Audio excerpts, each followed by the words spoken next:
Hello, everyone. Welcome to our Facebook Live today. What a session we have planned out for you.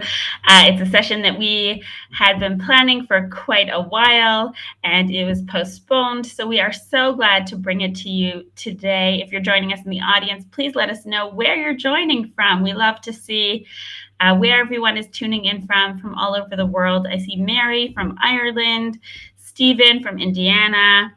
Let's see, we have Kitty from Georgia, Crystal from South Jersey. So thank you all for tuning in. It's so great to see you all today. And let us know what the weather is like over there, where you're located. We'd love to hear that. Is it cold and stormy? Is there snow on the ground? Is it bright and sunny like it is where I am? Let us know. We'd love to hear from you.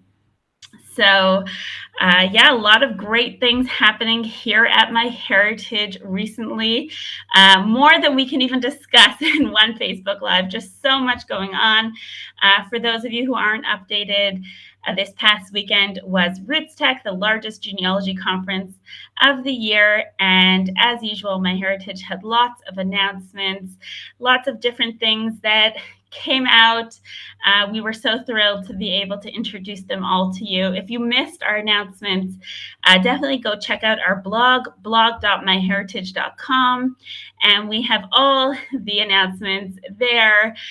We came out with quite a few things, one of them being Live Story, which is just incredible. It is, taking our deep nostalgia feature just one step further, where you can take a family photo and then allow the family photo, make the family photo speak and decide what story they're going to tell you. So it's really an incredible feature, a lot of fun, really interesting to play around with and easy to use. So definitely check that out. We'll put a link in the comments section. In addition, we came out with a family tree timeline tool, which is another view for the family tree, which allows you to see your ancestors in the context of, the different generations and when they were born in different, according to all the different people in the family tree and major world events. So that is another really incredible feature that we came out with over last weekend. Another thing that we're just so happy to tell you about is the MyHeritage podcast. There it is up on the screen.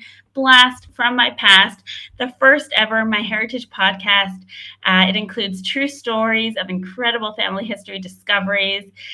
Each episode is going to be a different story that you can hear about, told straight from the horse's mouth, from the people that have made the discoveries. The first episode is already up, and it's about, I see that image didn't quite load yet. Let's see if we can get that up. The image of the first episode. So the first episode is about the secret of Arequipa. It's an incredible story of discovery. It's out, so look for it wherever you listen to your podcasts, whether it be on Spotify or Apple Podcasts, and let us know that you've subscribed and that you're following for the chance to win a MyHeritage Complete subscription. So just go to the MyHeritage blog and to the blog post about the podcast and just comment there. Let us know that you're following and subscribing to our podcast, and you may win one of 3 MyHeritage Complete subscriptions. So definitely check that out. In addition, we will have a giveaway at the end of today's show. So today we're going to be talking all about census records and the upcoming 1950 U.S. Census, which is coming very soon. We're all really excited and getting ready for it. So let us know what you're excited to search for in the 1950 Census. Is there a record or a specific person that you've been dying to find and you're just waiting on tenterhooks to get that census and search for something, a person, an address? We'd love to hear. So let us know. Put it in the comments in the comments here in our Facebook Live. And at the end of today's show, we'll choose one lucky winner who commented to win a MyHeritage Complete plan. So for those of you who are new, our Complete plan is the best plan we have to offer at MyHeritage. It gives you access to billions of historical records on MyHeritage, unlimited family tree size, advanced DNA tools, and much, much more. So definitely leave a comment. And as usual, leave a comment or question throughout today's Facebook Live.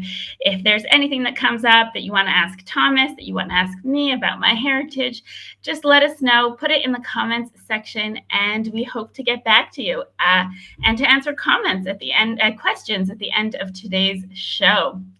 So I'd like to introduce our speaker, the Thomas MacEntee, an amazing, amazing guest. We love having him here on our Facebook Lives. He comes often, but even that is not often enough. So let me bring him onto the screen here to say hello to all of you. Hello, Thomas. Hey, how are you, Esther? Doing well over Good. here. How are you? I'm fine. It's 31 degrees Fahrenheit here in Chicago, where many are cold, but few are frozen. And I just came back from Palm Springs, California. I was there for about 2-3 days and treated to 75 degrees Fahrenheit. So, and I want to thank everyone. You know, I know that we postponed this twice. What some people don't know is I had a very, very severe MRSA infection, a staph infection, wound up in the hospital. I mean, it was really scary. And so I really do not like, postponing these or canceling this. I felt really bad, but I was in no condition to teach. And now here I am. So, yeah. We're so glad that you're feeling better and that you're able to join us. So we really appreciate it. Yeah. So I'm going to go ahead and share my screen, and you have a few links that I sent to you, and you have the handout as well, correct? Yeah, so we'll be putting the handout in the comments over the next few minutes, so make sure to check it out, as well as a whole bunch of links that Thomas gave us beforehand. They'll be in the comments. So whenever you see a comment from MyHeritage in the comments section, know that it's something important. Yes, exactly. So I've got my slides up. You can see them, correct? Let's just bring them in here. One moment. Okay, you're good to go. Great. Thank you very much. And good morning or good day or good evening for some of you. This is getting the most out of a census record. I'm somewhat of a census nerd, I will tell you. Right now on my reading list is the social history of the American census. It's by Margot Anderson, and it is an amazing book that gives you the background on the U.S. Census. You know, if you know how I teach genealogy, it's more than the birth date and the death date for me. It's all about the dash. And when it comes to the census, the dash is more than just that record. I want to know the background. And I'm going to try and convince you that part of getting the most out of a census record is knowing about the census, its history, that specific census, how it was conducted, why the questions are the way they are. Now, I will admit to a certain bias towards U.S. Census records. That's my strong suit. But I think that many of these concepts can apply to the recently released 1921 UK Census as well. So I will say that I think that census records are the most important genealogical records, especially for new genealogists. This is probably where you wind up when you do a search on MyHeritage. Is if you're doing a US or a UK search, you will wind up usually with a census record. And keep in mind also that these records were never created for genealogy.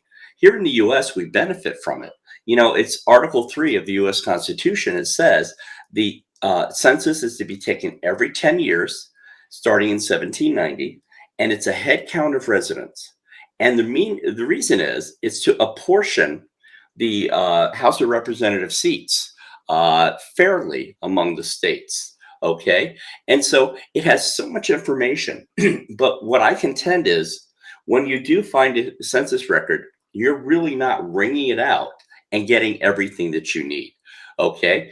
I'm going to go through a methodology. Think of it as a recipe. You know how you have a new recipe, favorite recipe? Mine right now is garlic soup from Spain. And, the first few times I did the process, I had to keep looking at the recipe card. But after a while, it becomes rote. It becomes, you know how to do it. All right. So this is what we're going to cover briefly. I'm going to try not to go too quickly. Just so you know, let me go switch to the, I'm hoping that you can see this. This is the handout. This is, I usually give a substantial handout. I do not give an outline. My theory is if you have honored me with a half hour of your time today, I owe you more than just an outline where you have to take notes. Everything is in here. in terms of the concepts that I'm going to cover. Extensive, a lot of links. And what I really like to do is to give you a resource list at the end. And basically, I believe in actionable genealogy education.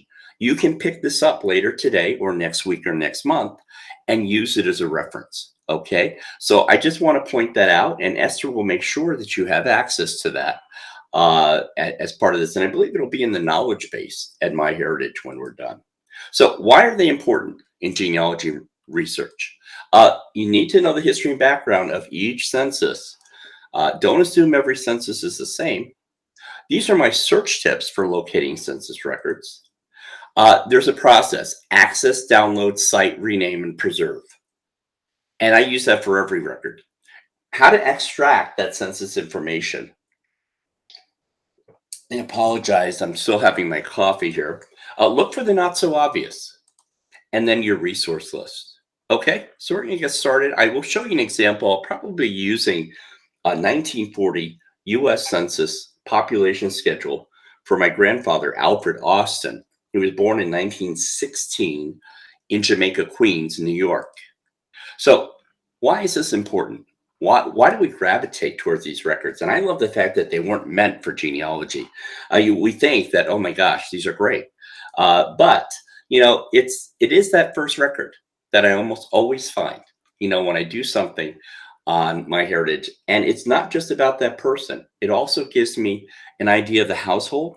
Remember, a census, usually there's a census day for the upcoming 1950 US Census that'll be released on April 1st, 2022 at 12:01 Eastern. It is a snapshot of the United States on April 1st, 1950. That's what it's meant to be. Okay, so there are basically these three areas, at least for US censuses, that you need to know in terms of why they're important. Now, the US Census is a decennial census mandated by Congress every 10 years. All right.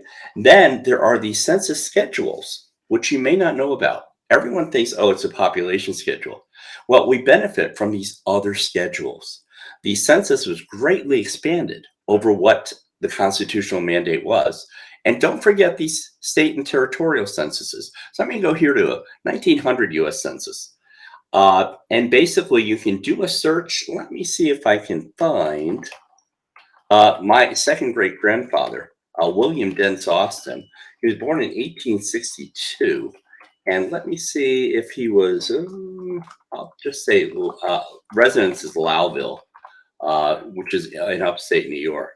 Okay, now the other thing is, I'm going to zoom this up a little bit so you can see it better.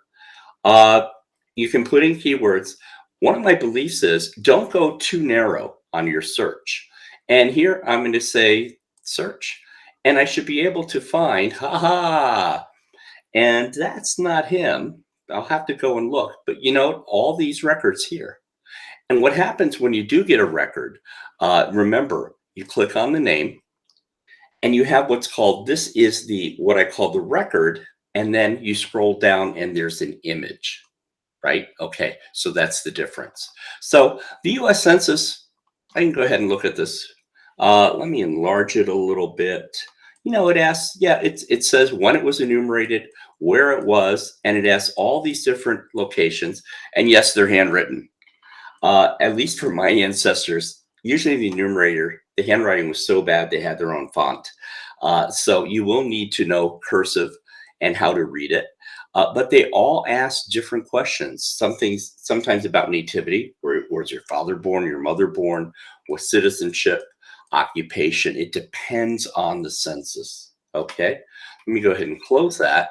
Get back to our slides. Now, these schedules are excellent.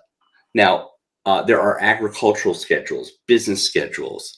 So if your ancestor had a farm, very likely it will be noted on the population schedule with a reference number to go look at the agricultural schedule. One of my favorites are the mortality records.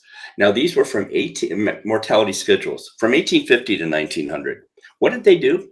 Well, basically on this one, notice, now the 1900 census, I believe the date was June 1st, 1850 was the census date. They're tracking anyone who died the previous year. The reason these are important, guess what? You get to find out how they died, what they died from, the cause of death. You can find the physician name, where the death occurred, and it just adds more for that person. So again, that was one of the things the Census Bureau came up with. They stopped doing that in 1900. So again, remember, records were never intended for genealogy, but we benefit from them. Also, there's this, starting in 1850, there is what they call a slave schedule for enslaved persons. And so that has been a benefit. That was 1850 and 1860. By 1870 was the first time that enslaved persons were named full name and accounted for in the US Census. And don't forget these territorial and state censuses. The reason is twofold. Look at this. This is 1895 Minnesota State Census. Now, we know that the 1890 US Census basically has been lost. It was damaged due to a fire, I believe, in 1923. And so there really aren't a lot of records. This can be a way for you to make up for that. Also, most state censuses were done on the fives, like New York, where I grew up, 1855, 1865, 1875. So it was a way for a state to do its own census to gather that information. And right here on MyHeritage, there is the Minnesota Census. Okay. The other reason that they did these censuses is in order to qualify for statehood, many territories had to prove that they met the minimum standard for population. And so that was another reason. So, but not every state has a state census. I know I'm disappointed to see that Ohio doesn't have one, Pennsylvania doesn't have one. So you're lucky if you have a state that does have a census. Now, what about the background of the census? They are all different. You can't lump them together. A major division with the US Census from 1790 to 1840, it only listed the head of household, and everyone else was not listed by name, but a check mark based on their gender and their age grouping. 1850 is the first time we name everyone in the census. And 1950 is a radical change, the one that's coming up. The form is different. And so you have to keep that in mind. Don't make that assumption that the 1930 census is going to be the same as the 1940 census. Questions are different as well. So these are some of the things that I use to get background information on how was that census conducted. I'm going to use the 1940 census. So one of my favorite sites, the Family Search Wiki. If you love Wikipedia, and I could spend hours on that, going from article to article, you're going to like the one at Family Search. It is structured very much like the one at Wikipedia. It has almost 100,000 articles. So if I wanted to know, let's see, the 1940 US Census, and it comes up with all of these, I'm just going to do in general there, and it will come up with an article. And there it is. Okay. Just so you know, this is community driven. You can actually create or add to a page in the wiki as long as you have an account with Family Search. And it goes through here. It says basically when it was released, what are the statistics, when was it taken, what were the questions, the new questions. This is the one that I love. Did you know in the 1940 census, next to the person's name, the enumerator was told to put an X with a circle to say who the informant was? That is great, especially with my immigrant families. I always like to know who provided who provided that information. So you have everything here, and basically unique features and problems. So this is pretty extensive in terms of that. And I urge you to do a little bit of background reading on the census before you really delve into those census records for a specific census to do that. The other one is the United States Census Bureau. Now, full disclosure, I have to say this. My husband used to work for the US Census Bureau. He helped roll out the 2020 census and set up all 32 Midwest offices. He has since ended that position, but I just need to say that I do not have a special link to the 1950 census or any of that. But please go ahead and check out the US Census Bureau. Their history site is absolutely amazing. They go through the agency history, but this is the one that I like. I like the overview. I like the decennial census records. They have here, you can go to the index of questions. What else do we do? Let's see. Yeah, let's go through this. We'll go to fast facts. And you can come down to the 1940 census and understand basically everything that was going on. And I know it's kind of small here. You can go over to the index of questions, and you go ahead and you pick the 1940 population schedule, and it will go through and tell you what the questions are. Great historical site, great value, and it is part of the U.S. Census Bureau. Also, this one is kind of bizarre. It's called IPUMS. I call it IPUMS. It is run out of the University of Minnesota. It is basically a statistical site, but what it is they've gathered a lot of they gather census information mostly to do statistical runs of demographics, etc. But what we benefit from is, look at this. They have all the questionnaires going back to 1850, okay? And I believe it runs through the 2010 census along with the American Community Survey. This is all free. And they basically go through the published volumes if you wanted to see them. And what I mean by that is this is not the records. This is basically the summary report of all the information. Again, I told you I was a census nerd. So that's in your handout, and that gives you a little bit of background. So you know that why did they ask in the 1930 U.S. Census, do you have a radio? And why did they ask things like, do you own the home or rent the home? Now, finding specific census records is not always easy, all right? There are several factors. Your ancestor may not have been enumerated, to be honest. It also can be based on what the enumerator heard. If it's an immigrant name, remember that the enumerator may have heard one thing and they wrote it down how they heard it phonetically, and it may not match the surname. So you're going to have to get creative on your searches. One of my biggest tips always is search broad, then go narrow. All right. So if I were to search, let me show you on MyHeritage. Let's see. There it is. Close this. We'll go to MyHeritage. There. I'm going to go over here and search all records. And let's say that I did want Alfred Austin. Born 1916, born in New York. Now notice when I did this, match name exactly. See, I usually don't do that my first search. I want the spelling variations and match the initials. The Austin, last name, I'm not going to match it. Your birth, maybe I don't know it. Okay, so that's what I'm going to do first. Go really broad, and then I want to go and narrow it down. So I get some results, and usually trees, and look at what I can do. Come over here, go right to census records. All right. Then if I want, oh, there he is, 1930. That was easy. 1920 and 1940. That's it. So that's what I'd rather do. Avoid the temptation to go in and add everything in here. So that's not going to account for these different variations. And there it is. I already have it pulled up over here for the 1940 census. Okay. But that is one of my best search tips is don't go too narrow. And again, don't use exact names. So my grandfather was known as AJ, as Al, and you never know how it was written down on the census to do that. Also keep in mind that MyHeritage does not use wildcards.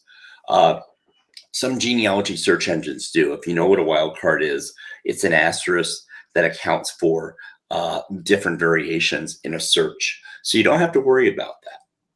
Also, when in doubt, use the collection catalog. Now, this is what a lot of professional genealogists use. So let me show you how that works on MyHeritage. So I'm going to come home here. I'm going to go to research, and I go to right here. I have to hover over it. Come on, guys. There, collection catalog. Basically, it's a list of almost 7,000 database collections. Now, what you can do is you can sort it by the number of records, or you can go ahead and search. I'm going to say 1940 and see what I come up with. And Viola, there it is. See, now, if I go through here, I am searching only within this collection. If I know I want the 1940 US Census, that way I'm not going to get the 1930, I'm not going to get trees and everything, and I can do that. And then I put everything in here, and so that will, show up. And again, you don't want to go too specific, but this is what a lot of, I would say, intermediate to expert genealogists do. They're familiar with the record sets, and they go right for what they need. And also, don't forget to browse record images. Okay, so on this one, let's see, where is my great grandfather? I did go back here. See if I can find that again. Come on, guys. There it is.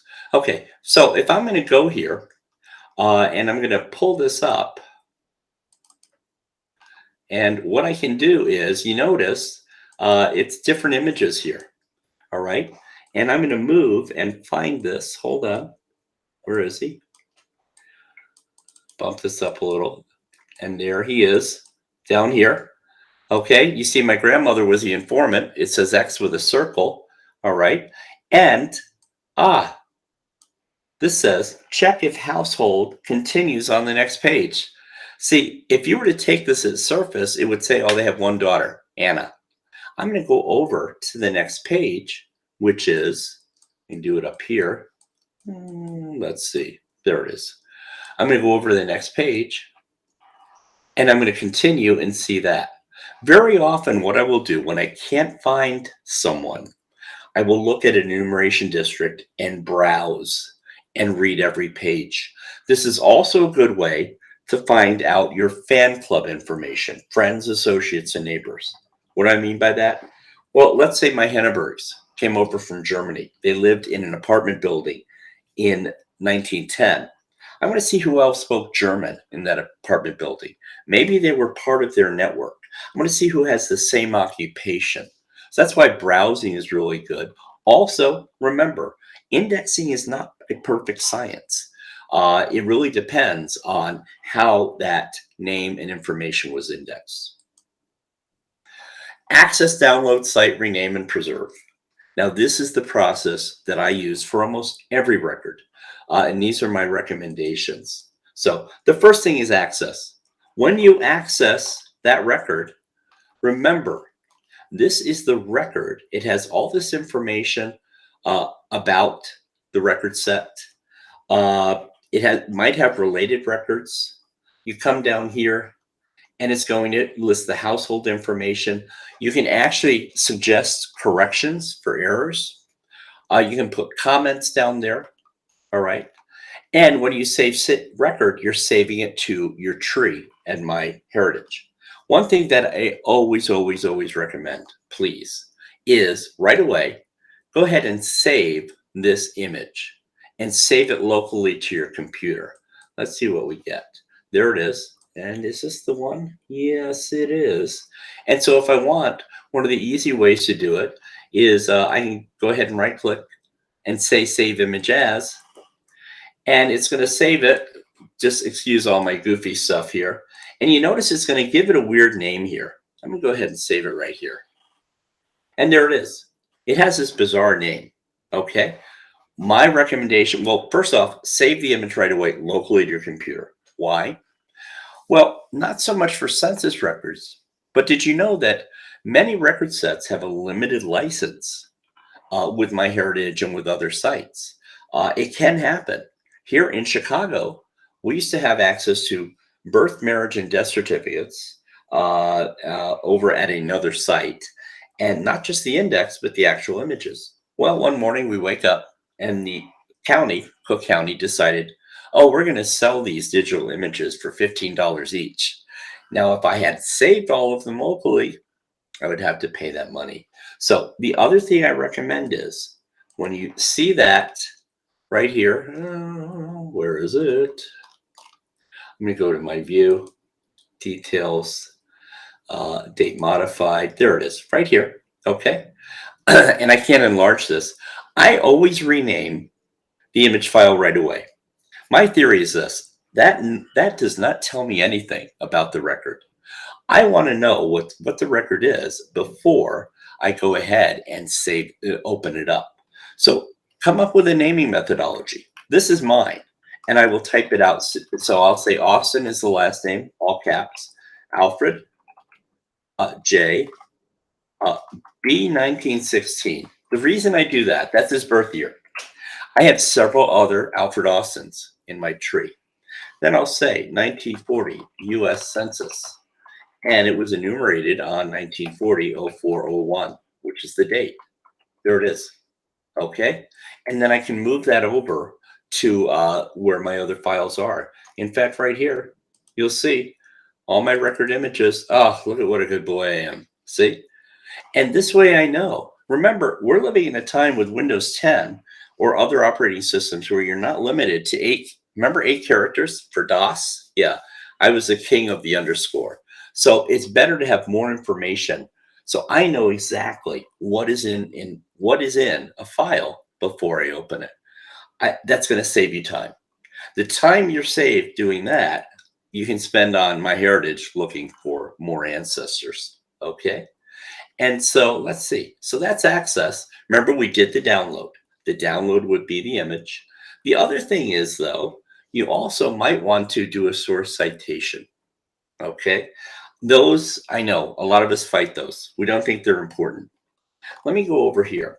Now, if you wanted to, let's see what we've got. There we are. We should have information here. See household members, there's census information. Yeah, and we can actually take all of this information and place it in a research log or something that we're doing. Okay, but basically, this is what I contend. Let me go ahead and show you the handout.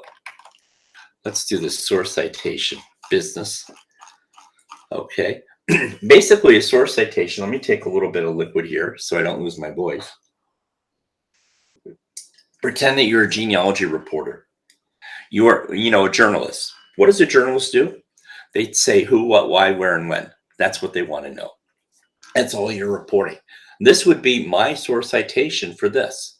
Basically, what is the file? Who is it for? How did I access it? And where is it? And when did I access it? All right, that's it. Also, try and do a source citation as soon as you save the record. You're going to tell yourself, oh, I'm going to go back and do that, but it never happens. We renamed that file. Remember, we gave it a name that made sense to us so we could actually find it. And then preserve, what I mean by this is make sure you're backing up your data, folks. You should be following the 3-2-1 backup program. Now, if you want to know what that is, right here, it's something we do I was in the information technology field. You want 3 different backup copies, believe me. You want to have 2 different storage media. So don't have them all on flash drives. So one thing that I have is right here. This is a 2 terabyte solid state drive, size of a credit card. And it goes right in my pocket and can go in a safe. And so that's one of my formats. And then I might have it on a USB flash drive. And always have one copy of the backup somewhere away from your computer. I had a friend that backed up her entire genealogy to a USB flash drive, placed it right next to her laptop, and the whole office caught on fire one day. And what did she lose? The laptop and the backup. Okay, so that's my strategy to make sure. We put a lot of time into this research, so you do want to preserve it. What do you do when you have that record? There's a lot of information there. Okay, you may want just the birth date or the birth location, but eventually I'm going to try and convince you to go through and find the other information. Okay, now I do use a research log. Some people think it's a lot of work, but this is what it looks like. I believe that Esther is going to put a link to my free template, but this is what it looks like. This is the one for Alfred Austin. And what I do, this is my to-do list. I want to prove his birth date. When did I start it? Did I complete it? Boom. And then over here, I track each thing. So I can look for the 1940 US Census probably somewhere here. Here's the 1920. And basically, what am I? I'm trying to prove that his mother's name was Therese McGinnis. I have a source citation, transcript extract, evaluation. I know it looks like a lot of work, but uh, this way I'm not having do-overs. I mean, I was at the point where I was ordering real vital record certificates 2 and 3 times because I didn't know what I had already done. The nice thing, folks, too, with a to-do list, you can put this down and go back to Alfred Austin 2 months from now and know where you left off. For me, anything green is completed, anything yellow is pending. And just want to show you, when you do download the template, I've got a research log, a to-do list, a table to track name variations, a cheat sheet for US source citations, a cheat sheet for evaluating evidence. Here, this is amazing if I say so myself. It is a research checklist with 320 different US record sets that you might consider for research. And then there is a set of 150 English genealogy terms that are translated into several different languages. So that's all in one. Basically, use it as much as you want, alter it if you want, it so that it's beneficial to you. But that's what I do. The other thing that you can do is a lot of people like to do this.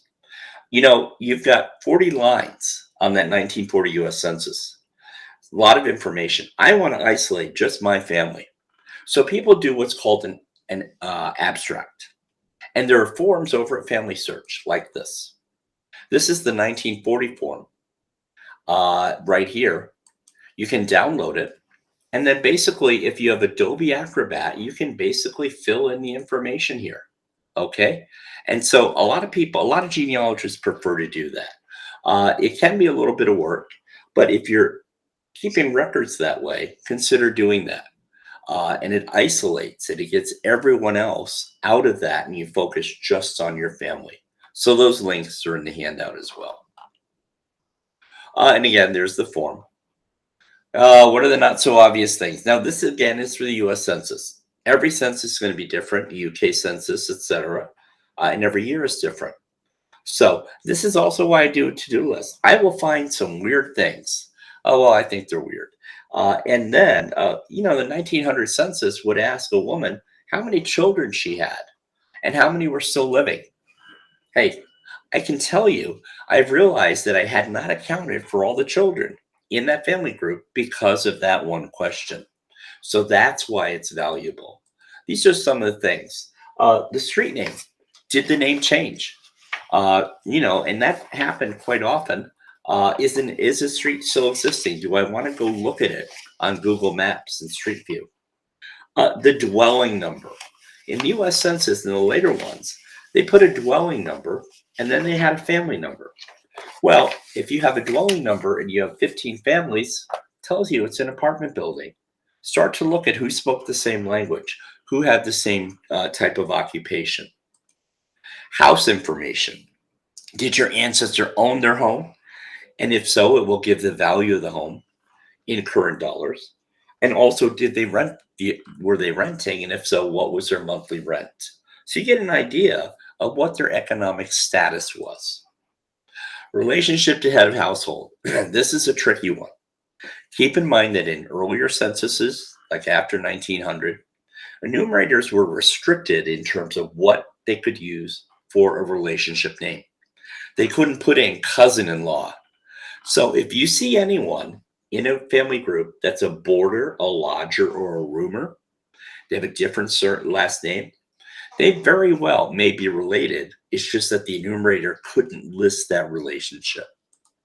Marital status. This is a good one. Well, I also should have put age.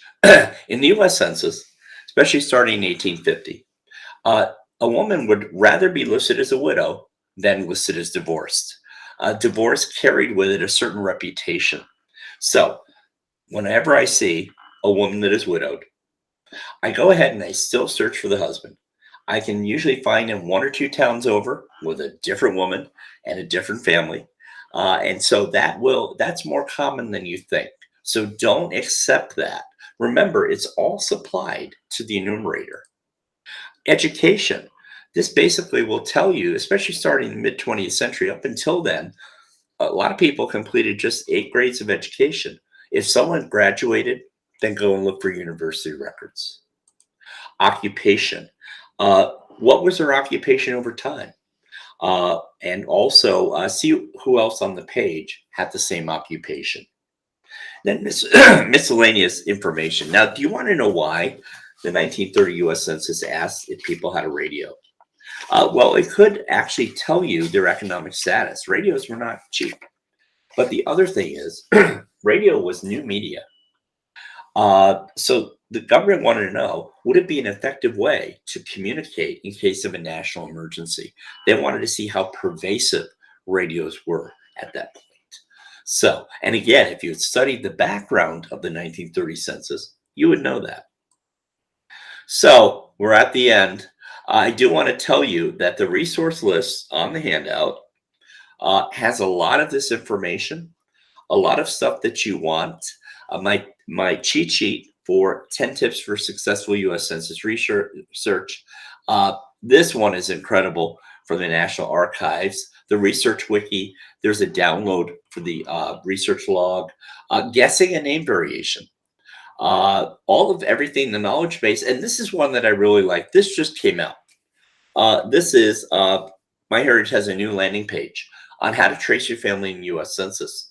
And basically, they break it down to, you can go to the different decades from 1900 to 1950, and it has a lot of great helpful information there.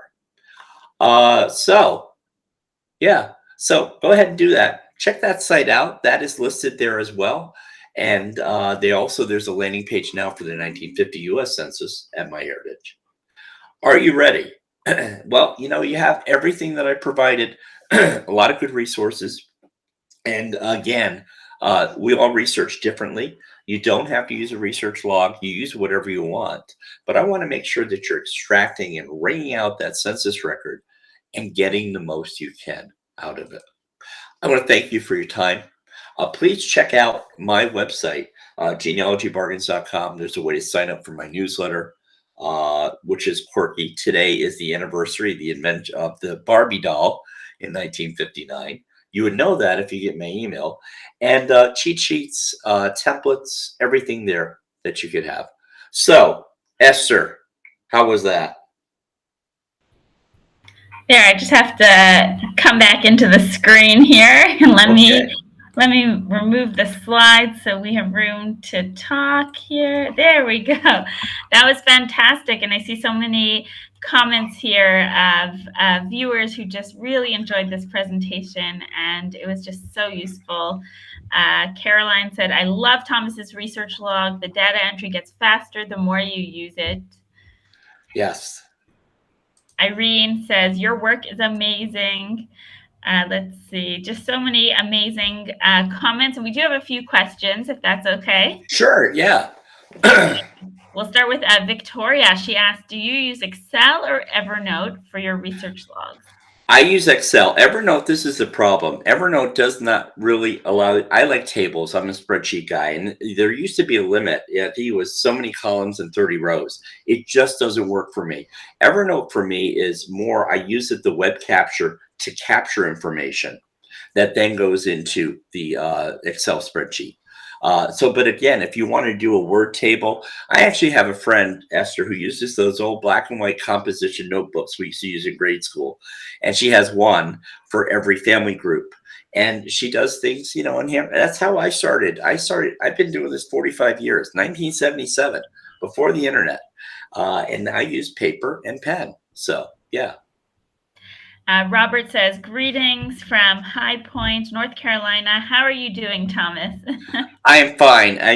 People know that I had COVID in December, and that was rough. And then the MRSA, it just put me flat on my back in the hospital, massive IV, antibiotics. I'm really blessed to be here. So thank you. And we're so lucky to have you here with us. I see Shelly left a comment on our YouTube channel. We also streamed there at the same time, and she said, "Did Poland have census records or other countries?" Other countries did. It really depends. You may want to check them out again at Family Search Wiki. So if I went to Family Search and I went to the wiki, let's see, there it is. Go here and Family Search. Usually, what I do is I just go to, oh, you've got to sign in. That helps. I go to search.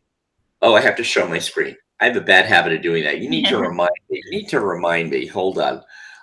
Let's do that. And I can share my screen, right? Yeah, I'll put it up as soon as you do. Okay, great. Let's Thank put you. it up there. And we'll do this. So if you log in at Family Search, go to search, and then go, let me go ahead and hide this. Go to search, go to Research Wiki, and I would go ahead and put in Polish census or Poland census. And that's one way to do it. So, and then it will give you that information. And there we go. And there we go. Yes. And so this is basically the one online resource that they have. So yeah, information there, census records. So yeah, this is my go-to. Most genealogy, advanced genealogists, this is what they rely on for good background on those types of questions. But that's a great question. Thank you. Okay. Jen left a comment. She said, "I love censuses. That was the first record I ever looked at that got me hooked on research. I found my grandma, her parents, and my Uncle Jerry in the 1940 census." Right. So did you make any great discoveries in the 1940 census, Thomas? I did. I just realized, I knew which children were born for my grandparents. My grandparents had 12 kids together. Wow. I can't imagine. My mother's number 6 out of 12. And yeah, but also I found out, it was the first census where they asked people how much they made. And that was controversial. So they had to do a whole ad campaign as to why you want to complete the census. And it's those little things. I found out where they lived. Thing about the 1940 census, it also asked people where they lived in 1935. Now, why would they do that, Esther? The reason is during the Depression, there was a lot of migration. So they wanted to track that. And yeah, and it was also the first time that we had what's called supplemental questions. So out of those 40 people, 2 lines per page were given additional questions. The reason they did that is there was not enough room on the form to ask those questions. Questions like military service. They would ask females, how many children have you had that were not stillborn?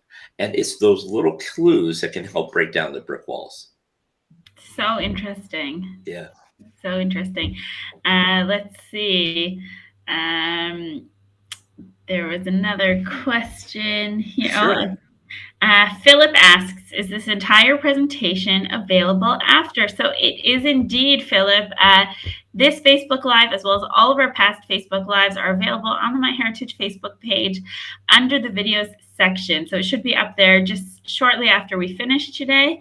And you can also watch any of our past sessions. We have a number of sessions that Thomas has done, and you can rewatch all of those. They're so great. I know sometimes, it's hard to get down all the information, even though there is a handout. Thomas's handout is in the comments section, so you definitely can refer back to that, or you can rewatch the session afterwards as well. Yeah, Esther, I just wanted to show these are the things. This is where you sign up for my newsletter. I always have a lot of free genealogy stuff.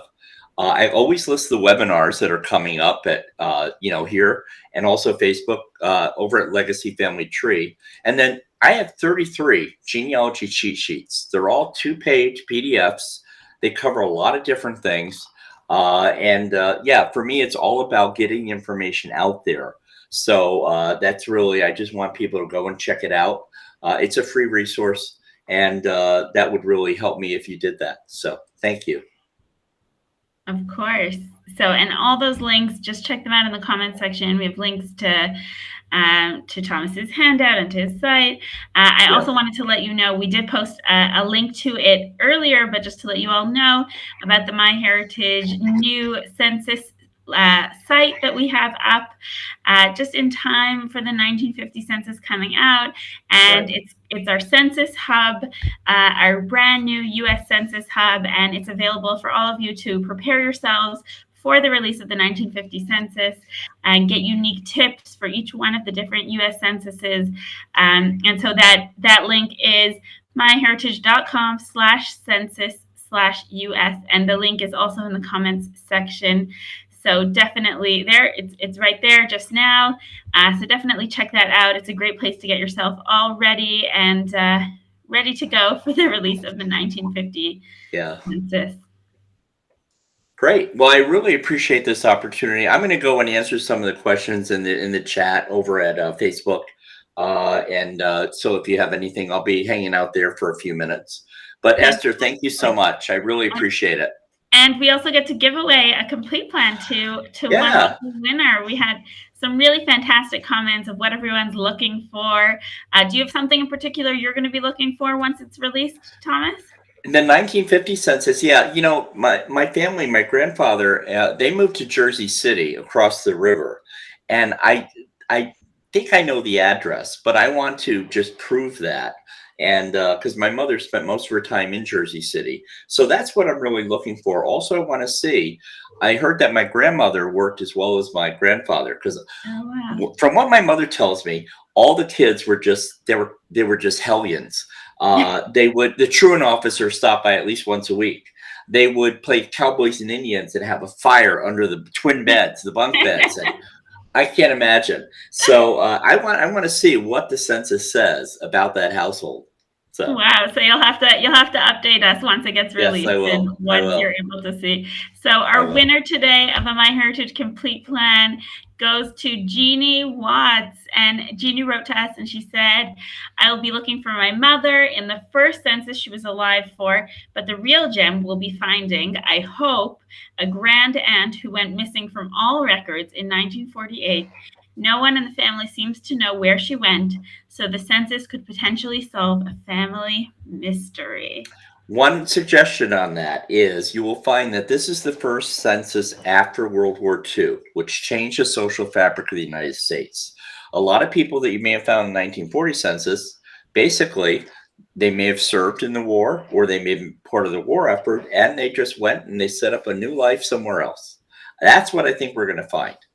So, fascinating. I think it's going to be a real game changer. So yes. Congratulations, Jeannie. We'll be in touch with you through private message to claim your prize. And Thomas, thank you again. We're so glad you're feeling better. And we hope to see you again sometime soon.